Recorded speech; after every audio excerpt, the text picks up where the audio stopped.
All right, let's dive in. Today, we're pulling back the curtain on the invisible force that keeps most people from ever really building wealth, no matter how much money they make.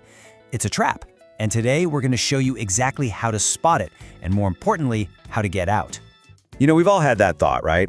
If I just made a little more money, all my financial problems would just disappear. But what if I told you that's, well, just not the whole story? What if the real problem isn't the number on your paycheck, but something much sneakier, a trap you don't even see? So let's give this thing a name. It's called the perceived necessity trap. It's a game, really, one that's designed to blur the lines between what you want and what you actually need. And it's built to keep you stuck in this endless loop of spending. And you have to understand, this is not an accident. Giant brands are pouring billions of dollars into this, and their one and only goal? To get inside your head.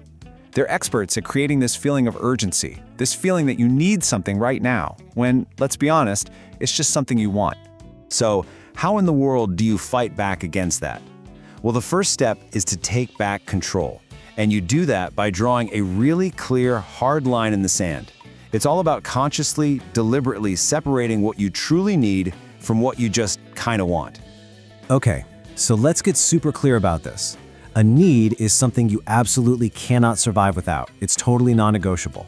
We're talking about the big ones: shelter over your head, nutritious food, and healthcare. The litmus test is simple. If you can physically live without it, it's not a need. Period. Now, a want, that's a different beast entirely. A want is just a desire. It's something that makes your life better, more fun, more comfortable, but it's not essential for you to survive. And this is that fuzzy, gray area where almost all financial trouble starts. And right here, this is the trap in action, playing out in everyday life.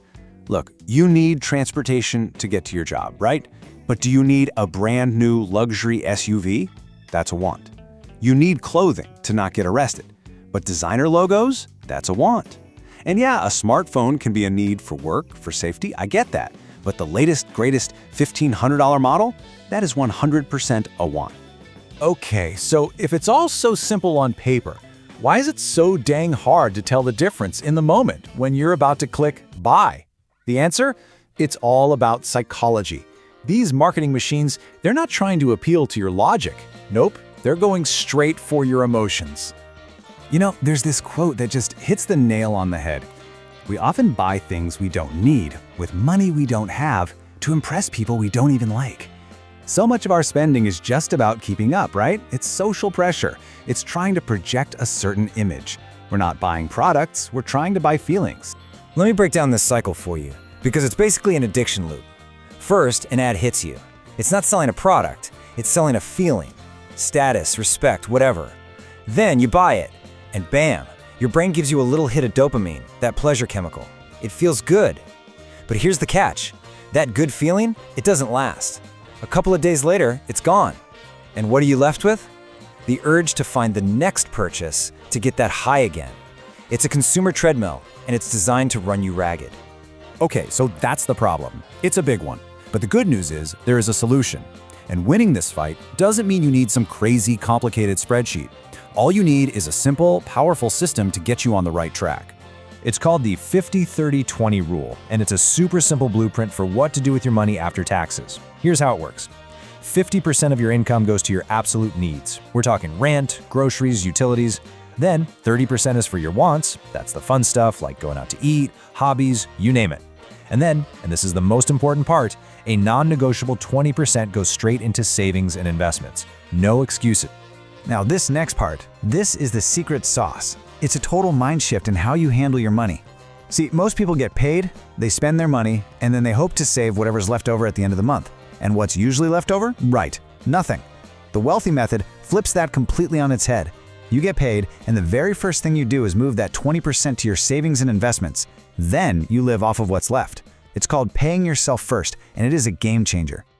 All right, I want to give you a really practical tool you can start using, like today. This thing is designed to take down the biggest enemy of your savings account, the impulse buy. The number you need to remember is 48. This number is your new best friend. It's the buffer, the cooling off period that's going to stand between you and a bad financial decision. It's so simple. Here's what you do. The next time you get that urge to buy something that isn't a true need, your only job is to just stop. Seriously, close the browser tab, walk out of the store, and just wait for 2 full days. After those 48 hours have passed, then you can ask yourself if you still want it.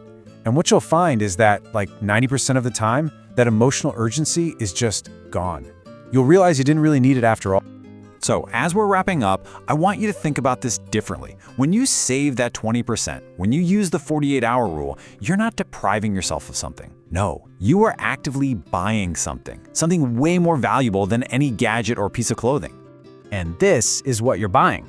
See, real wealth isn't about having a garage full of fancy cars or a closet full of designer clothes.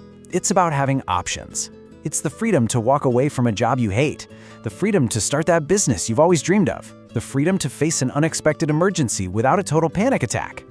Every single dollar you save buys you a little piece of that freedom. So I'm going to leave you with this question to think about. By taking a second to separate a want from a need today, what kind of freedom are you going to buy for your future self tomorrow?